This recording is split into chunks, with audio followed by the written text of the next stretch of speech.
Salut à tous, on se retrouve aujourd'hui pour une toute nouvelle vidéo. Dans cette vidéo, je vais vous faire le test du Honor 20. Ça fait maintenant plus d'une semaine que j'ai le smartphone. Je l'ai pas mal utilisé, je vais vous en dire ce que j'en pense. Je vais vous parler du design, de l'écran, de l'autonomie, un petit peu de tout. Et surtout, restez jusqu'à la fin de la vidéo parce qu'il y aura bien sûr le jeu concours et une fois de plus, un cadeau à gagner. Donc restez jusqu'à la fin de la vidéo pour en savoir un petit peu plus.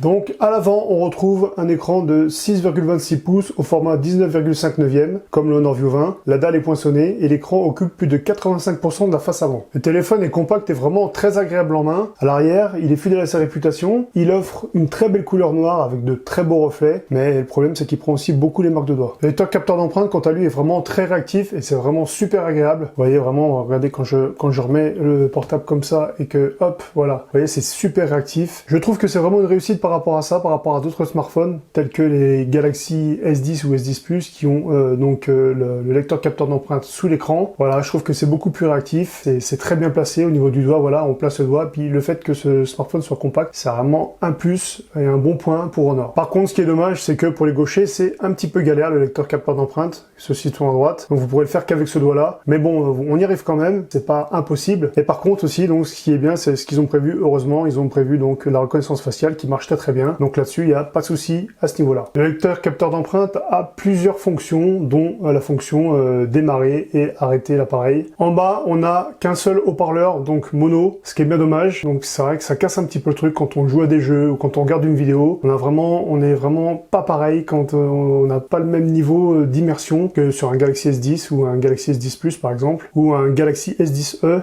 qui lui est en stéréo, donc ça, pour ça c'est vraiment dommage. On a aussi une prise USB type C et un micro. On n'a pas la possibilité de mettre une carte SD, une micro SD, donc ça c'est dommage. Donc on aura 128 Go de stockage, bon c'est déjà pas mal, vous pouvez mettre déjà pas mal de choses avec 128 Go de stockage. Au niveau de l'écran, on n'a pas de technologie AMOLED, mais de l'IPS LCD, contrairement à Samsung avec sa dalle OLED du S10e. La définition est de 2340 pixels par 1080. La luminosité du Honor 20 est pour moi un peu juste en pleine lumière, en plein soleil, donc voilà, ça change pas. Et puis comme d'habitude, chez Honor, la colorimétrie est un peu froide, mais vous pouvez la rectifier directement dans les menus. Pour changer la colorimétrie du Honor 20, rien que plus simple, vous allez dans Paramètres, vous allez ensuite dans Affichage, Mode et température de couleur. Voilà, et là ensuite vous pouvez prendre normal ou vive, ou alors régler comme vous désirez un petit peu selon vos envies, plus ou moins couleur chaude. Il y a par défaut aussi, il y a couleur chaude, il y a couleur froide. Donc voilà, donc moi je le mets par défaut et je mets en couleur vive. Le Honor 20 propose Android 9 Pie au niveau du logiciel, l'interface Magic UI, et honnêtement, moi je vois pas trop une grande différence. Je le trouve pas top et plutôt vieillissant, donc quand on va dans le menu, voilà, on se rend compte qu'il y a beaucoup de paramètres. Quand on veut chercher quelque chose, je sais pas, rien que par exemple l'affichage, donc bon, moi je sais où ça se trouve parce que je les connais pas trop mal, c'est Honor. Mais voilà, je trouve que vraiment il y a du progrès à faire quand on voit par exemple l'interface des Galaxy qui ont vraiment changé, qui ont évolué. Donc je pense que voilà, ils ont plus qu'intérêt à le faire et apparemment donc ils sont en train de gérer les changements donc pour le futur. Donc à voir par la suite. Là où je trouve Honor a vraiment bien géré, c'est le système de navigation par geste. Donc on dirait, on a l'impression d'avoir un iPhone, donc quelqu'un qui sort de chez Apple, qui prend un Android, qui prend un Honor, sera pas dépaysé. Donc vraiment voilà, vous faites voilà, ça vous pouvez naviguer gentiment entre les applications, comme ceci pour supprimer, comme cela, ou alors comme ici. C'est vraiment bien étudié, bien fait, et ça j'ai vraiment apprécié. Au niveau photo, je vais pas revenir sur les trois capteurs magnifiques du Honor 20 et son capteur TOF, donc son capteur principal de 48 millions de pixels, je vais pas revenir dessus, vous irez directement voir ma vidéo, je vais mettre un petit lien ici, ma vidéo d'unboxing du Honor 20, et donc là il y a tous les détails, et vous en saurez un petit peu plus à ce niveau-là. Par contre, donc moi je vais vous dire vraiment ce que j'en pense au niveau des photos. Niveau photo, voilà ce que ça donne, donc là je me suis mis en mode portrait, et voilà, donc on va regarder un petit peu en mode portrait, voilà, il y a vraiment des très beaux détails. Le flou est pas trop mal géré, vous voyez à l'arrière. Donc là vraiment, on a vraiment une qualité très très bonne.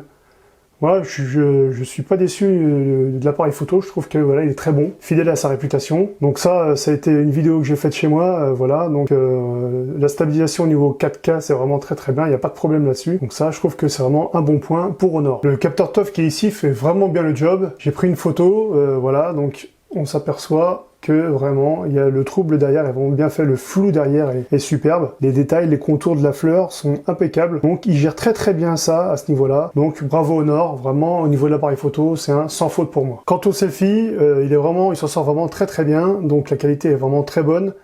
Voilà, donc moi j'ai pris la photo en mode photo normal, pas en mode portrait, et je trouve qu'il s'en sort beaucoup mieux en mode photo qu'en mode portrait. En mode nuit, il est vraiment très appréciable, il a la capacité de pouvoir voir la nuit, ce que l'œil humain ne voit pas, ce qui rend des photos vraiment très très bonnes. Au niveau de l'autonomie, c'est vraiment une bombe, il est vraiment parfait, il dure facilement 2 jours sans problème, vous pouvez naviguer avec, faire tout ce que vous voulez, le logiciel gère vraiment très très bien la batterie, et ça c'est vraiment un plus par rapport à un Galaxy S10e qui sera moins bon en autonomie, mais par contre qui aura une technologie AMOLED. Donc voilà, pour le même prix, c'est à vous de choisir. Ce smartphone est disponible à partir de 499 €, donc c'est vraiment un bon produit, très très bien, et moi j'ai bien apprécié sa prise en main, j'ai apprécié le lecteur capteur d'écran, au niveau des photos c'est vraiment bien. Voilà, ça n'empêche pas que ça reste un téléphone compact, ça reste un téléphone un peu entre, c'est du moyen de gamme pour moi, c'est pas du haut de gamme, mais c'est pas du bas de gamme non plus, voilà, c'est vraiment très correct. Si vous avez envie d'avoir un smartphone qui est de qualité, qui va très très bien, qui fait de très belles photos et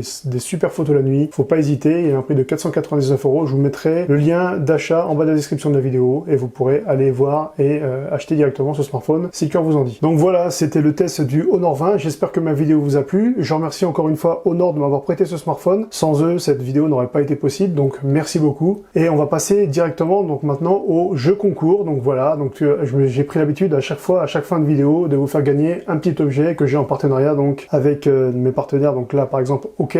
Là je vais vous faire gagner une enceinte waterproof IPX7, donc elle est vraiment très très bien, elle est anti-choc, vous pouvez l'attacher, c'est une enceinte de baroudeur, vraiment elle est entièrement waterproof, vous pouvez la mettre dans l'eau, vous pouvez l'emmener partout, c'est le top. Elle a des basses amplifiées, c'est une 2x5 watts je crois, et vraiment elle est très très bien, et franchement honnêtement vous pouvez même l'accrocher, la fixer sur un pied par exemple, un pied de caméra. Donc cette enceinte portative va être à gagner sur Twitter bien sûr, donc comme d'habitude je vous laisserai aller sur Twitter et je vais vous donner les directives à suivre sur Twitter pour pouvoir gagner cette enceinte, et comme d'habitude je vous laisserai à peu près l'équivalent d'une semaine pour pouvoir taguer 2 personnes et pouvoir gagner cette enceinte, il n'y a pas de souci là-dessus. Voilà, c'est tout pour aujourd'hui, j'espère que ma vidéo vous a plu, n'oubliez pas de partager, liker et surtout commenter ma vidéo, et voilà, je vous souhaite à toutes et à toutes une très bonne journée et à très bientôt.